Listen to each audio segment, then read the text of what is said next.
초등학교 3학년, 4학년이 되면 수학에 있어서 아이들은 냉정하게 두 가지 분류로 나뉩니다. 첫 번째는 새로운 개념이 나와도 너무 재밌는데 하고 쭉쭉 배우는 아이들. 두 번째는 흥미 자체를 잃고 뒤처지는 아이들. 어떤 차이가 있을까요? 이렇게 두 가지 유형으로 나뉘는 아이들의 차이점은 바로 연산입니다. 그래서 연산이 잘 안 되어 있어서 학교 수업도 따라가기 힘든 아이들을 자녀로 둔 학부모님들은 많이 물어보세요. 선생님, 우리 아이 같은 경우 많이 보시죠? 어떻게 해야 될까요? 따라갈 수 있을까요? 가능성은 있나요? 이럴 때 어떻게 해야 하는지 세 가지 제가 알려드릴 테니 꼭 끝까지 시청하시고 우리 아이에게 해주시면 감사하겠습니다. 연산이 수월한 아이들은 수학 실력이 복리이자 붙듯 늘어납니다. 3학년, 4학년부터 본격적으로 분수, 소수, 큰수의 곱셈과 나눗셈을 만나게 되는데요. 이때 연산이 잘 되어 있는 아이들은 연산 과정에서 크게 에너지를 쓰지 않고도 풀 수 있기 때문이에요. 오롯이 문제를 풀 때 개념 이해랑 문장제 문제 해결에만 머리를 쓸 수 있으니 실력이 폭발적으로 성장하죠. 반면 연산이 조금 부족한 아이들은 문제를 어떻게 푸는지는 알 것 같은데 막상 계산을 어려워하니까 지치고 틀리게 되는 거예요. 그러면 수학이 싫어지겠죠? 또 학부모님 입장에서는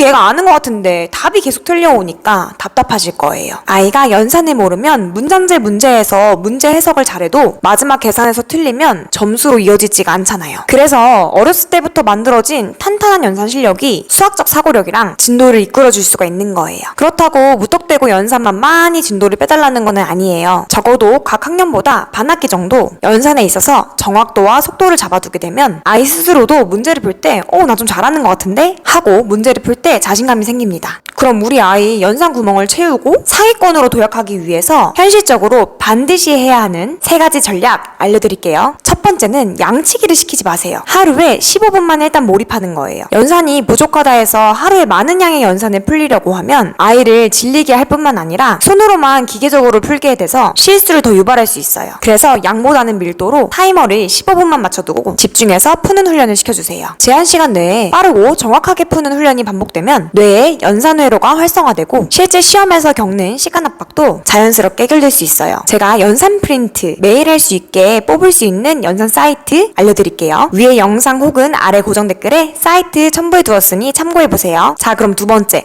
많은 학부모님들이 이 부분을 놓치고 가세요. 틀린 문제는 반드시 이유를 찾아주셔야 돼요. 어머님들, 아이들이 두 번째, 세 번째에 고쳐와서 세모표시 그냥 해줄 게 아니라 어디서 왜 틀렸는지를 알려주셔야 됩니다. 아이들이 연산에서 틀리는 이유는 단순 계산 실수가 아닐 수가 있어요. 특정 구간에 개념이 뚫려 있거나 아니면 덧셈 뺄셈에서 올림 내림 계산할 때 숫자에서 헷갈려하는 경우도 있더라고요. 이렇게 어떤 부분을 어려워하는지 아이한테 말해주셔야 됩니다. 그리고 아이가 틀린 연산 문제들을 모아주세요. 그리고 왜 틀렸는지 유형을 분류도 해주세요. 우리 아이에게 취약한 부분만 딱 찾아서 그 부분만 집중적으로 알려주시면 훨씬 효과가 좋습니다. 세 번째는 구체물을 이용하는 거예요. 3학년, 4학년에서 가장 아이들이 고비를 맞는 부분은 바로 소수와 분수예요. 지금까지 배운 연산이랑은 다르게 완전히 새로운 수체계의 등장이거든요.